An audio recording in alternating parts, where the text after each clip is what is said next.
روایات میں ہے کہ خراسانی سید اپنی رہبریت کے دور میں اپنی افواج کا جو کمانڈر ان چیف ہے شعیب بن صالح کو یا صالح بن شعیب کو مقرر کرے گا، جس کا تعلق تہران سے ہوگا، یعنی شہر رے سے، اور اس کے بعد اسی شعیب بن صالح یا صالح بن شعیب کو امام اپنی افواج کا بھی کمانڈر مقرر کریں گے۔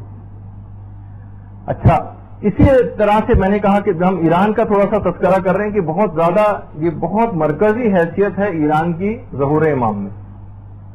کنز العمال جو اہل سنت کی بڑی معتبر کتاب ہے، اس کی 7ویں جلد میں، اور علامہ جلال الدین سیوطی نے بھی اس روایت کو لکھا ہے جو امیر المومنین علی ابن ابی طالب علیہ الصلوۃ والسلام سے،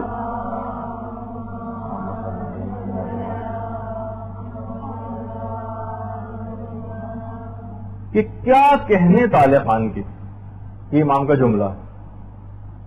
اچھا، اسی طریقے سے ینابیع المودہ جو کہ مفتی اعظم قسطنطنیہ کی شیخ سلیمان کی لکھی ہوئی کتاب ہے، اب تو اردو ترجمہ بھی اس کا ہو گیا اور ہر بک اسٹال پہ دستیاب بھی ہوتی ہے۔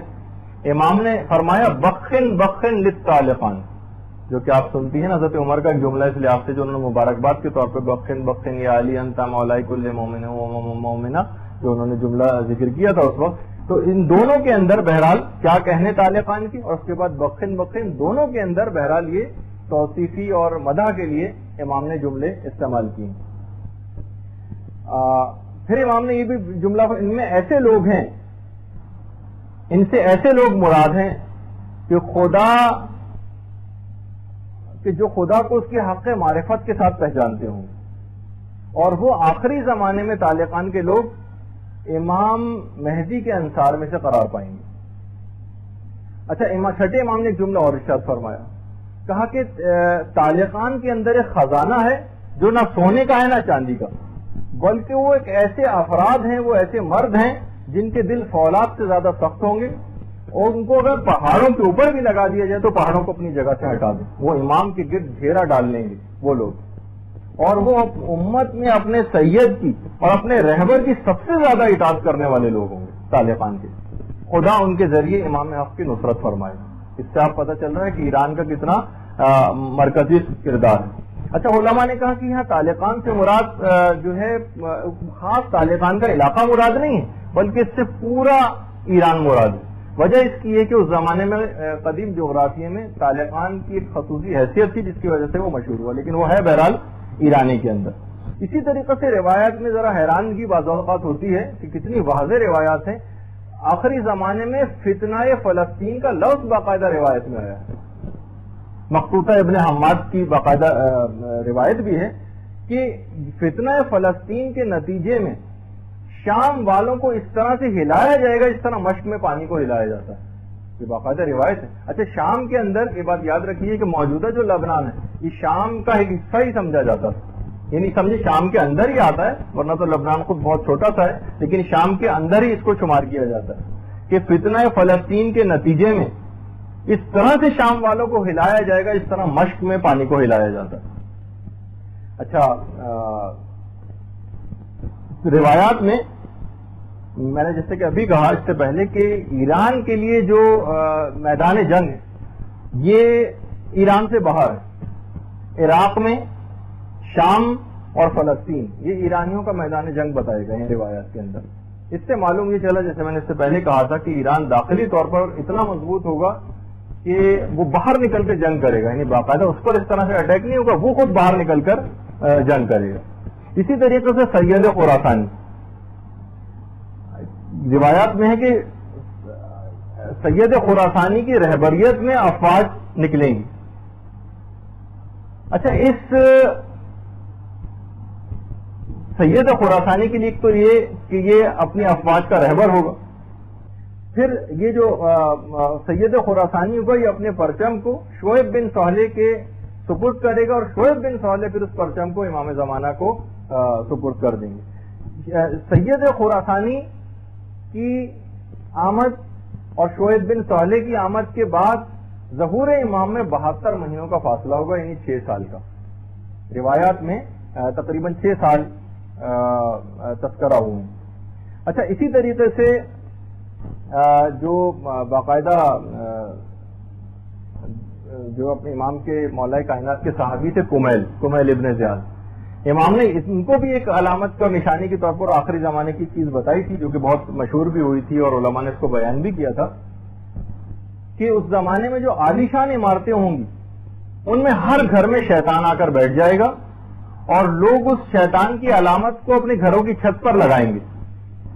وَيُسَمَّى بِأَنْتِينَا، امام فرماتے ہیں مولا کائنات، اور اس شیطان کا نام انتینا ہوگا.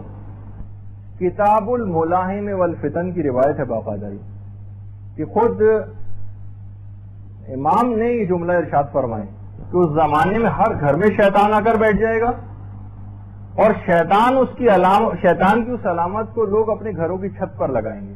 وَيُسَمَّى بِأَنْتِينَا، اور اس کا نام انتینا ہوگا.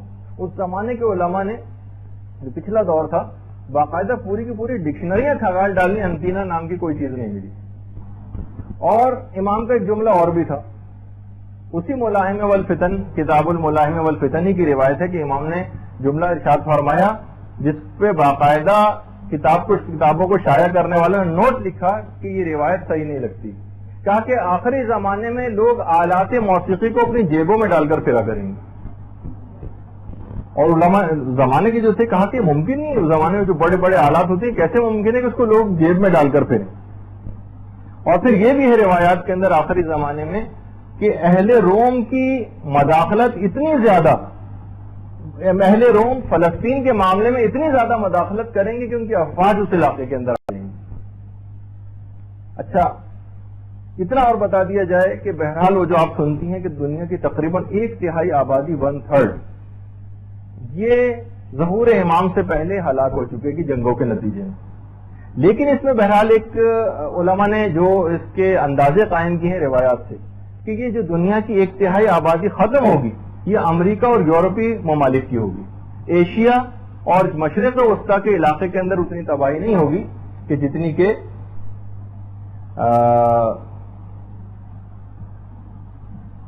ان علاقوں کے اندر ہوگی.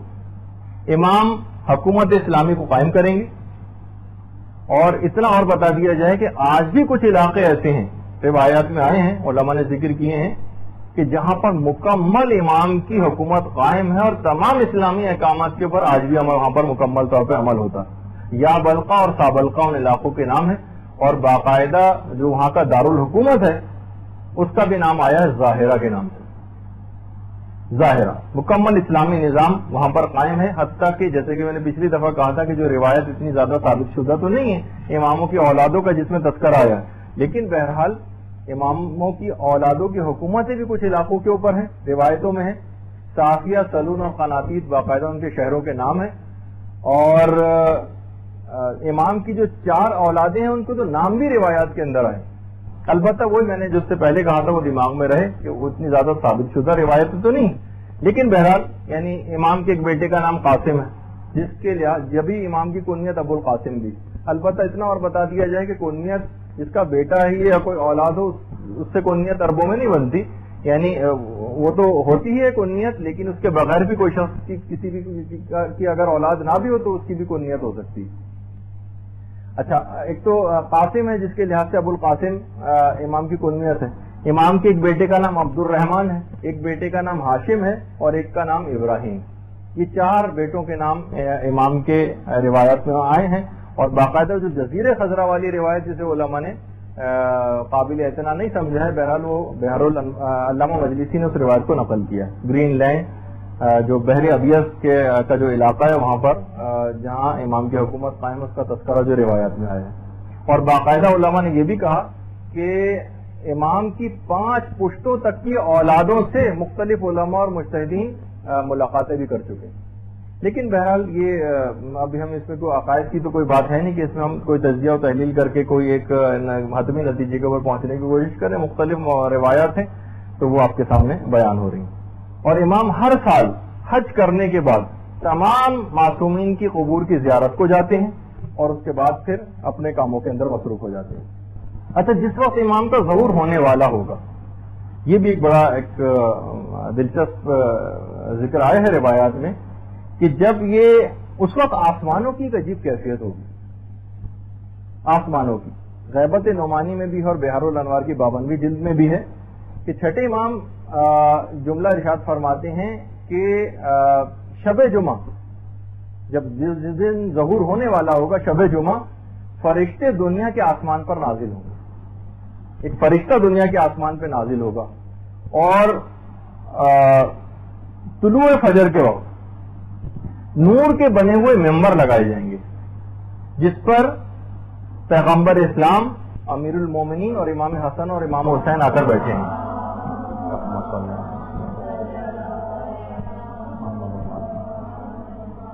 ان کے اطراف میں تمام انبیاء ہوں گے، خالص مومنین ہوں گے، صالحین ہوں گے اور فرشتے اکٹھے ہو جائیں گے ان ممبروں کے گرد. آسمانوں کے دروازے کھول دیے جائیں گے. باقاعدہ جس وقت زوال کا وقت ہوگا تو پیغمبر اسلام اپنے پروردگار سے مناجات کرنا شروع کریں گے. اے رب، تیرے وعدے کے پورا ہونے کا وقت آ گیا. اے رب، آپ کے وعدے کا کیا بنا جو آپ نے اپنی کتاب میں کیا. اور پھر پیغمبر اسلام سورہ نور کی 55ویں آیت تلاوت کریں گے. اور یہی بات اس کے بعد فرشتے اور انبیاء بھی پروردگار سے کریں گے. اس کے بعد روایت میں ہے کہ پیغمبر اسلام مولائے کائنات امام حسن اور امام حسین سجدے میں گر جائیں گے اور فرمائیں گے اے رب اپنا غضب نازل فرما، تیرے حریم کی بہت ہتک ہو چکی ہے، تیرا احترام پامال کیا جا چکا ہے اور تیرے چنے ہوئے بندوں کو قتل کیا جا چکا ہے، تیرے صالح بندوں کو ذلیل و رسوا کیا جا رہا ہے. اور اس کے بعد ان کی اس مناجات کے بعد پروردگار جو چاہے گا وہ کرے گا اور وہی دن وقت معلوم ہے. یہ روایات کے اندر جملے آئے. اچھا، ان نداؤں کے بعد یہ جو آسمانی آوازیں آئیں گی اس کے بعد لگتا یہ ہے کہ حکومت حجاز بہت کمزور ہو چکی ہوگی. جتنے بھی مسلمان ہوں گے وہ مکے میں امام کے منتظر ہوں گے اور بڑی طاقتوں کی جو ایجنسیاں ہیں یہ امام زمانہ کو ڈھونڈ رہے ہوں گے. اچھا، علماء نے لکھا کہ آسمانی آوازیں ان کو اس کام پر آمادہ کریں گی. ابھی سے مذاکرے ٹی وی کے اوپر آنے لگے ہیں باقاعدہ ان لوگوں کے. آسمانی آوازیں ان کو اس بات پر آمادہ کریں گی کہ وہ امام کو ڈھونڈیں. اچھا، امام کے جو انصار ہوں گے وہ مکے میں سرگرم عمل ہوں گے اور حتیٰ کہ حکومت حجاز کی افواج کے اندر جو مومنین ہوں گے اور جو نیک اور صالح لوگ ہوں گے وہ بھی امام کا انتظار کر رہے ہوں گے. محرم سے پہلے جو حج کا مہینہ آئے گا اس میں سارا گراؤنڈ ورک مکمل کر لیا جائے گا. اور اس کے بعد جب 30 ذی الحجہ ہوگی تو امام اپنے خاص آدمی کو ابتدائی طور پر اپنا ایک پیغام دے کے مکے بھجوائیں گے کہ تم جاؤ اور اس پیغام کو حاجیوں کو پڑھ کر سناؤ. وہ پیغام کو بھی پڑھنا ہی شروع کریں گے امام کے وہ خاص شخص کے خفیہ ایجنسیوں کے جو لوگ اور جو وہاں پر موجود لوگ ہوں گے وہ ان کے اوپر ٹوٹ پڑیں گے اور اس نوجوان کو وہیں خانہ کعبہ کے صحن میں بے دردی کے ساتھ شہید کر دیا جائے گا. اور انہی کا نام ہے نفس زکیہ.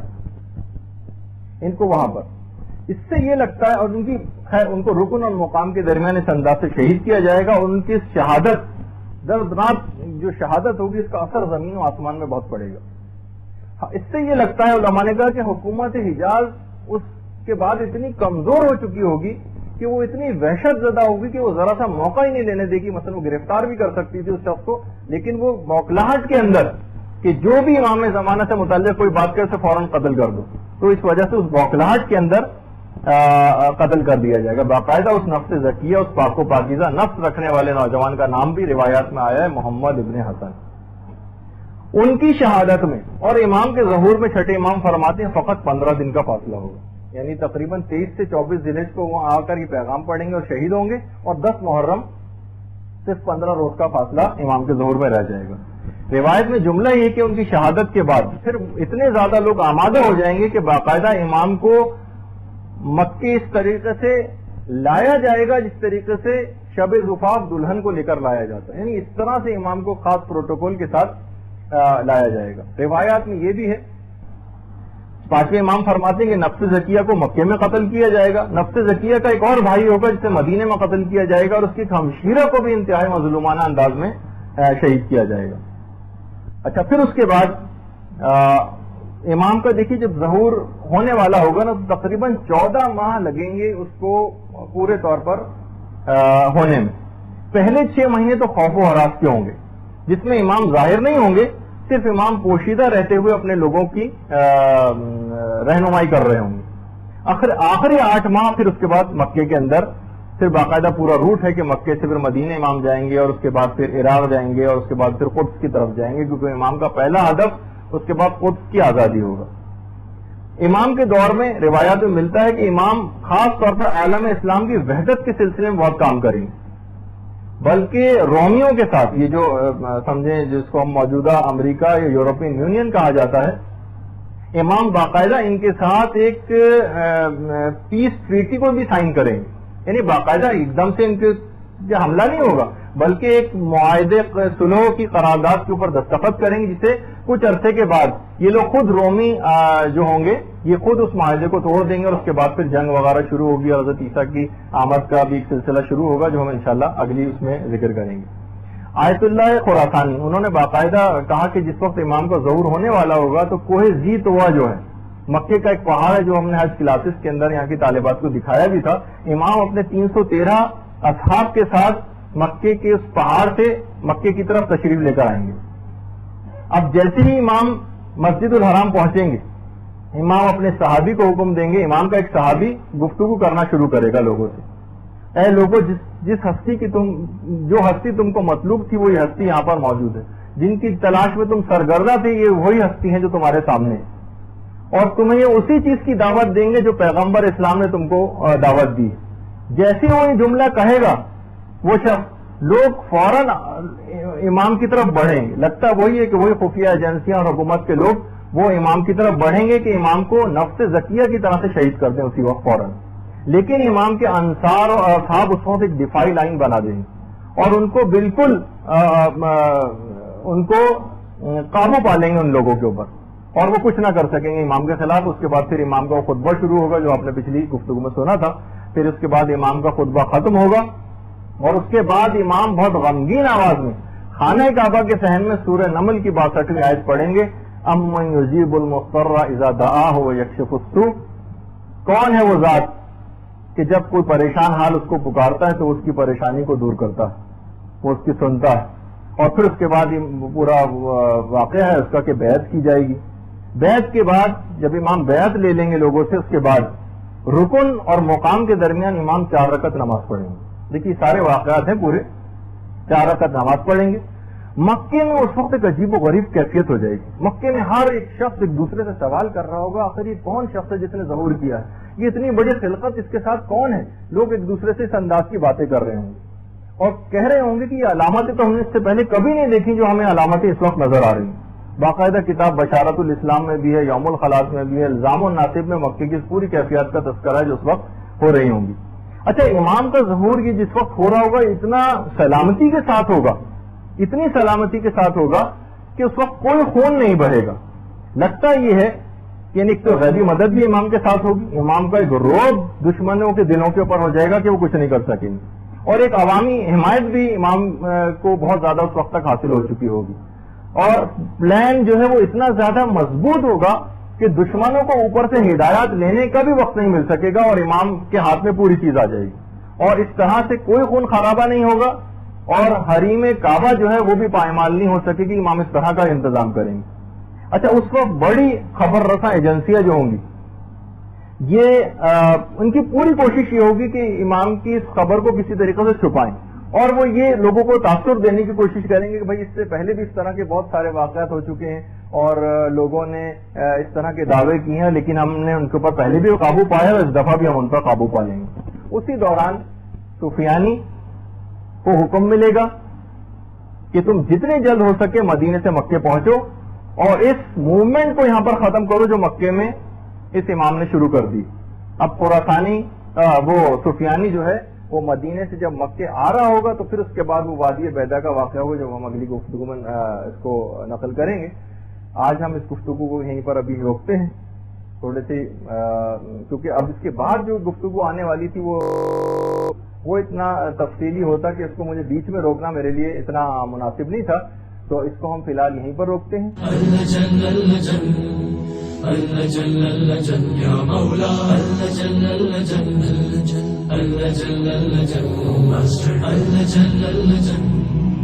اللجن يا صاحب السماء